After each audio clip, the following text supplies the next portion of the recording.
সাবেক সেনা সদস্যদের সমন্বয়ে গঠিত হচ্ছে নতুন রাজনৈতিক দল। তবে এই আবহাওয়া বৃষ্টি উপেক্ষা করে এই মুহূর্তে নতুন রাজনৈতিক দলের আত্মপ্রকাশ অনুষ্ঠান শুরু হয়েছে। আমরা দেখতে পাচ্ছি শহীদ মিনারের বেদিতে তৈরি করা হয়েছে মূল মঞ্চ এবং ঠিক মূল মঞ্চের সামনেই চেয়ার পেতে দেওয়া হয়েছিল নতুন রাজনৈতিক দল গঠন করতে যে সমস্ত নেতা কর্মীরা বাংলাদেশের বিভিন্ন প্রান্ত থেকে ঢাকার কেন্দ্রীয় শহীদ মিনারে ছুটে এসেছিল তাদের বসার জন্য। আমরা দেখতে পাচ্ছি এই বৈরী আবহাওয়া এবং বৃষ্টির জন্য শহীদ মিনারের একটি অংশে যেখানে প্যান্ডেল তৈরি করা হয়েছে ছাউনি দিয়ে সেখানে কর্মীরা অবস্থান নিয়েছে। সামনের যে চেয়ারগুলো রয়েছে সেগুলো ফাঁকা পড়ে আছে এবং অপর প্রান্তে এই বৃষ্টির মধ্যেই চলছে মূল মঞ্চে নতুন রাজনৈতিক দলের আত্মপ্রকাশের অনুষ্ঠান। সাবেক সেনা সদস্যদের নতুন যে রাজনৈতিক দল বাংলাদেশ রিপাবলিক পার্টির আত্মপ্রকাশ অনুষ্ঠান সেটি আপনাদের সামনে সরাসরি তুলে ধরবো এবং আপনারা যেমনটি দেখতে পাচ্ছেন কিছু কিছু নেতা কর্মী এখনো পর্যন্ত বৃষ্টিতে ভিজে এবং মাথার উপর তাদের যেই দলীয় যে ব্যানার রয়েছে সেই ব্যানার মাথার উপরে ধরে বৃষ্টিতে ছাতা নিয়ে তারা মঞ্চের সামনে অবস্থান করছেন এবং আমরা আরেকটু যদি পেছনের দিকে দেখানোর চেষ্টা করি তাহলে আপনারা দেখতে পাবেন মঞ্চের সামনে চেয়ারের পেছনে যে একটি ছাউনি তৈরি করা হয়েছে সেই ছাউনির নিচে নতুন রাজনৈতিক দলের যে কর্মীরা রয়েছেন তারা সেখানে অবস্থান নিয়েছেন এবং এই বৃষ্টিকে উপেক্ষা করে মূল মঞ্চে চলছে সাবেক সেনা সদস্যদের নতুন রাজনৈতিক দল বাংলাদেশ রিপাবলিক পার্টির আত্মপ্রকাশ অনুষ্ঠান। আমাদের কৃষকরা কৃষিকাজের সঙ্গে জড়িত, প্রায় 10 কোটি কৃষক আমাদের কোনো না কোনো ভাবে কৃষিকাজের সঙ্গে জড়িত থাকে। বাংলাদেশের এই বিপুল পরিমাণ একটা জনসংখ্যা আপনাদেরকে আমরা মূল মঞ্চের সাথে সংযুক্ত করার চেষ্টা করছি। এরকম হয় তাহলে বাংলাদেশের উন্নয়ন কখনো সম্ভব হয় না। আমি বাংলাদেশের কৃষক সমাজের পক্ষ থেকে কৃষিবিদ মঞ্জুর এই বিষয়টা উপস্থাপন করেছি যে বাংলাদেশের কৃষক সমাজের যদি আমরা অর্থনৈতিক মুক্তি না দিতে পারি তো বাংলাদেশের অর্থনৈতিক মুক্তিও আপনারা দেখছেন মূল মঞ্চে এই মুহূর্তে সাবেক সেনা সদস্যদের যে নতুন রাজনৈতিক দল বাংলাদেশ রিপাবলিক পার্টির আত্মপ্রকাশ অনুষ্ঠান শুরু হয়েছে সেখানে দলটির নেতৃবৃন্দরা যারা দলের নেতৃত্ব দিবেন তারা এই মুহূর্তে মঞ্চে অবস্থান করছেন এবং ঠিক তার পাশে বক্তব্য রাখছেন নতুন রাজনৈতিক দলের নেতৃবৃন্দরা। আপনারা যদি সংগঠনের ফরম্যাটের মতো আমরা বলেছি দর্শক আপনারা দেখতে পাচ্ছেন জনগণের সেবা রাজনৈতিক দল বাংলাদেশ রিপাবলিক পার্টির নেতা নারায়ণগঞ্জের আলোচিত সেলিম প্রধানের স্ত্রীও সেখানে যোগ দিয়েছেন এবং তার পেছনে আমরা দেখতে পাচ্ছি বাংলাদেশ রিপাবলিক পার্টির নেতৃবৃন্দরা তারা সেখানে অবস্থান নিয়েছেন এবং তার ঠিক পেছনেই আমরা দেখতে পাচ্ছি বাংলাদেশের যত কৃষক কিষানী ভাইরা আছে নতুন রাজনৈতিক দলের আত্মপ্রকাশে উপস্থিত হওয়া কর্মীরা তারা এই বৃষ্টির মধ্যে ছাউনিতে অবস্থান নিয়েছেন এবং তারই মধ্যেই কিন্তু চলছে সাবেক সেনা সদস্যদের নতুন রাজনৈতিক দলের আত্মপ্রকাশ। সরাসরি আপনাদেরকে সংযুক্ত করেছে। আমরা আপনাদের জন্য কৃষি পেশাকে একটি উপযুক্ত ও উত্তম পেশা হিসেবে গড়ে তুলব ইনশাআল্লাহ। আমি আমার এই সংক্ষিপ্ত বক্তব্য এখানে শেষ করতেছি। আপনারা সকলেই আমাদের বাংলাদেশ রিপাবলিক পার্টিতে যোগ দেবেন। বাংলাদেশ রিপাবলিক পার্টি জিন্দাবাদ, ইনকিলাব জিন্দাবাদ, ইনকিলাব জিন্দাবাদ, ইনকিলাব জিন্দাবাদ।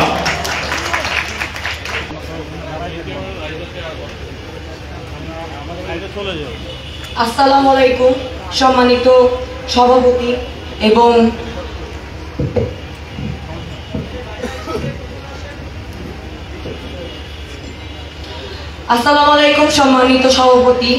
প্রিয় নেতৃবৃন্দ এবং এই অনুষ্ঠানের সকল ভাই ও বোনেরা, আমি অত্যন্ত গর্ব এবং কৃতজ্ঞতার সাথে জানাতে যাচ্ছি যে বাংলাদেশ রিপাবলিক পার্টি এমন একটি প্ল্যাটফর্ম যেখানে শুধুমাত্র নারীরা অংশগ্রহণ করেই নেই, এখানে তাদের সাহসী ভূমিকার মাধ্যমেও আছে। আজকের এই আত্মপ্রকাশ অনুষ্ঠানের মাধ্যমে আমরা কেবল একটি দলকে সূচনা করতে যাচ্ছি না, একটি নতুন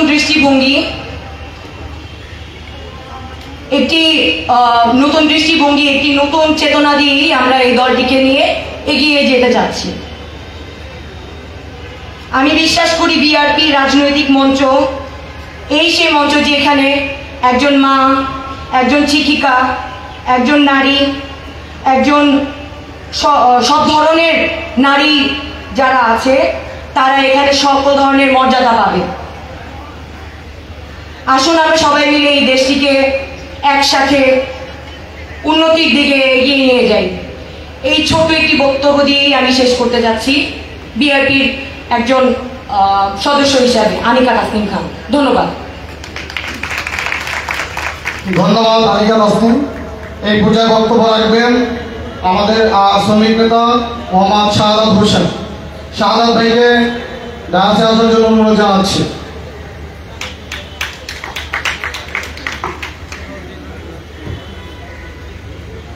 সম্মানিত ইলেকট্রিক মিডিয়া, প্রিন্ট মিডিয়া এবং উপস্থিত আমাদের সভাপতি এবং আমাদের উপদেষ্টা মণ্ডলী, এই এত বৃষ্টি ঝড় সব কিছু উপেক্ষা করে আপনারা এখানে উপস্থিত হয়েছেন এবং আমাদের শ্রমিক, আমাদের বিভিন্ন জেলা থেকে আগত সকল নেতৃবৃন্দকে এবং সদস্যকে জানাচ্ছি আসসালামু আলাইকুম।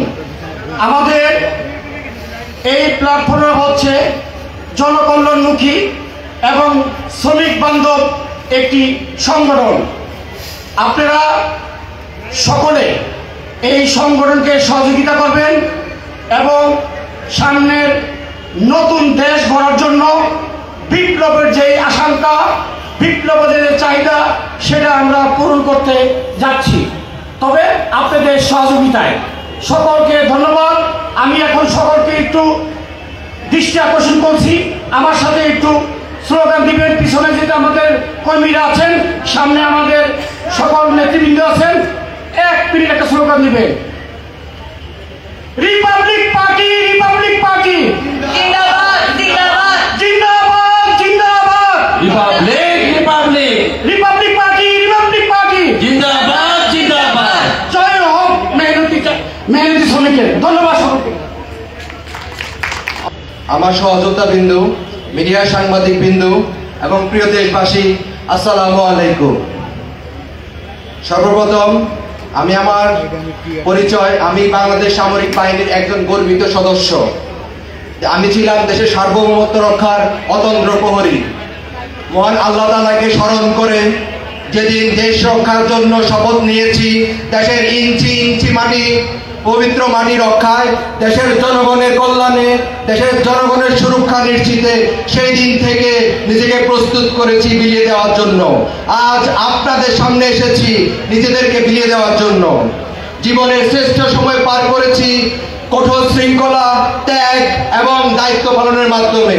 আজ সেই অভিজ্ঞতার আলোকে আমরা এসেছি আপনাদের সেবায়।